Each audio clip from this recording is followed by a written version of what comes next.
नौकरी से आते ही रमन माँ को उसके कमरे में देखकर पूछता है, रवीना माँ कहाँ है? क्योंकि माँ 5 महीने से बिस्तर पकड़ी हुई थी और चलने फिरने में असमर्थ थी। अपने रोज के नित्य कामों को निपटा लेती, अन्न का दाना भी मुश्किल से खाती। 4 दिन ऑफिस के काम से बाहर गया रमन। जब आया तो आते ही माँ को कमरे में ना देख व्याकुल होकर खोजने लगा। इधर रवीना सहेलियों के संग किट्टी पार्टी मनाने गई हुई थी, मानो जैसे सास की कोई चिंता ही नहीं। बेटा माँ को आवाज लगाता हुआ बाथरूम में चेक करता है, कहीं वान तो नहीं। वहाँ का दृश्य देख रमन की आंखें फटी की फटी रह गई। राधा जी बाथरूम के फर्श पर गिरी पड़ी थी और साड़ी भी गंदी हो गई थी, कपड़ों से बदबू मार रही थी। रमन अपनी माँ की हालत देखकर द्रवित हो उठा। हे भगवान, आज माँ के ऐसे दुर्दिन आ गए कि माँ मल सहित गिर गई और कोई पूछने वाला नहीं। बेहोश माँ के शरीर को साफ कर किसी तरह वही चेयर पर बैठाकर रमन माँ को कमरे तक ले आया। रमन ने माँ की हालत को देख डॉक्टर को फ़ोन किया। डॉक्टर ने आकर जांचा तो पता चला कि कमजोरी की वजह से माँ को चक्कर आ गया था, जिस वजह से वह बेहोश हो गई।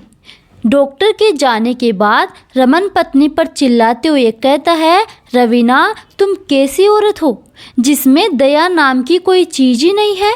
इतनी निठुर हो कि मेरी माँ बेहोश पड़ी थी और तुम सहेलियों के साथ किट्टी पार्टी मना रही हो। और बेशर्मी की हद तो देखो, जिस मकान में रह रही हो उसकी मालकिन मेरी माँ है। उसका बेटा तुम्हारा पति, पति की माँ जन्मदात्री नहीं होती लेकिन कर्मदात्री अवश्य है। भगवान की लाठी बेआवाज होती है, जब पड़ती है ना तब शोर नहीं करती, सीधे नरक का द्वार खोल देती है। और मेरे दोनों बच्चे तुम्हारा हिसाब किताब जरूर करेंगे। आज से मेरा और तुम्हारा पति पत्नी का रिश्ता खत्म। हाँ हाँ, बड़े आए रिश्ता खत्म करने वाले। आपकी माँ का कर्जा नहीं खाया है मैंने, ना उनकी नौकरानी हूँ।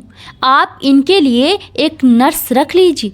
एक समय यही माँ जो अभी असहाय है, जब मैं नई नई बहू बनकर इस घर में आई थी तब नाको चने चबा कर रखा था। मेरा जीना हराम कर दिया था इन्होंने। आए दिन चिक चिक करती रहती थी, मेरे दोनों बच्चों को हाथ नहीं लगाती थी। बाथरूम का दरवाज़ा भी मैं खोल कर नहाती थी ताकि मेरे बच्चे पलंग पर से गिर न जाए। जुड़वा होने के चलते रिद्धि सीधी को कितने जतन से पाला है ये मैं ही जानती हूँ। तुम्हारी नई लगी नौकरी के चलते तुम सुबह के गए देर रात तक घर लौटते थे। ऐसे में तुम क्या जानो कि कैसे कैसे मैनेज करके घर के काम करते हुए दोनों को पाला है मैंने। क्या दादी होने के खातिर तुम्हारी माँ का इतना भी फर्ज नहीं बनता था कि कम से कम अपने पोतियों को पकड़ ले? वैसे तुम्हारी मर्जी है, तुम रिश्ता निभाना चाहते हो तो निभाओ और अपनी माँ के लिए कोई नर्स का भी प्रबंध कर कर्तव्यनिष्ठ पुत्र की भूमिका निभाओ। मैं तुम्हारी माँ की सेवा नहीं करूँगी और ना ही इनके चोचले बर्दाश्त करूँगी। अभी भी खाट में पड़ी है पर गाली देने से बाज नहीं आती। दिन रात कोसती रहती है, कहती है तेरी कोख जल जाए, तू विधवा हो जाए। भला बताइए ऐसे कौन सेवा करे?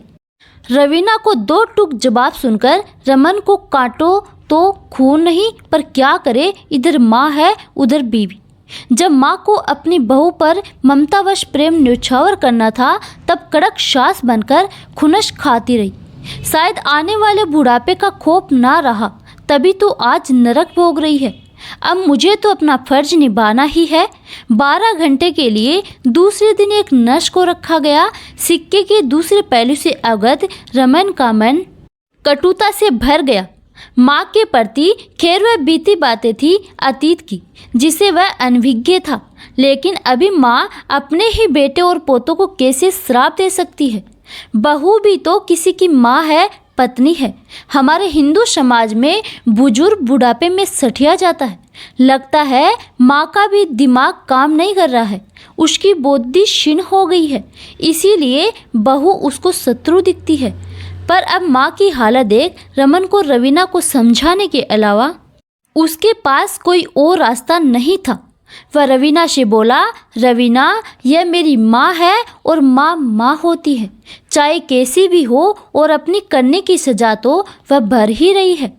माँ ने जो किया वह गलत था, लेकिन अब तुम जो कर रही हो क्या वह सही है? माँ की करनी माँ के साथ है और तुम्हारी करनी तुम्हारे साथ है। मैं औलाद हूँ उनकी, ऐसे बीच भंवर में मैं नहीं छोड़ सकता अपनी माँ को। मेरे सिवाय इस दुनिया में कोई नहीं है उनका। कहते हुए रमन की आंखें भर आई। माँ के प्रति रमन को दुखी देखकर रवीना बोली, रमन, इतनी भी स्वार्थी नहीं हूँ मैं। बस मुझे वह दिन याद आते हैं जब माँ जी ने मुझे परेशानी में अकेला छोड़ दिया था, जिस कारण माँ जी के प्रति मेरे मन में कड़वाहट भरी हुई है। लेकिन रमन, मैं तुम्हें भी दुखी नहीं देख सकती। और सही कहा तुमने, माँ जी ने अपना कर्म किया और मैं अपना कर्म करूँगी। इसीलिए मैं सभी बातों को भूलकर अपना कर्तव्य निभाऊंगी। मुझे सही रास्ता दिखाने के लिए दिल से शुक्रिया। रवीना ने पति रमन के हाथों को पकड़ते हुए कहा। दोस्तों, रमन ने अपनी पत्नी को समझाकर सही किया या गलत कमेंट बॉक्स में ज़रूर बताइए। इस कहानी को लिखने का मकसद किसी की भावनाओं को ठेस पहुंचाना नहीं है। यह मनोरंजन के लिए लिखी गई एक काल्पनिक कहानी है। कहानी पसंद आए तो एक लाइक जरूर करें। धन्यवाद।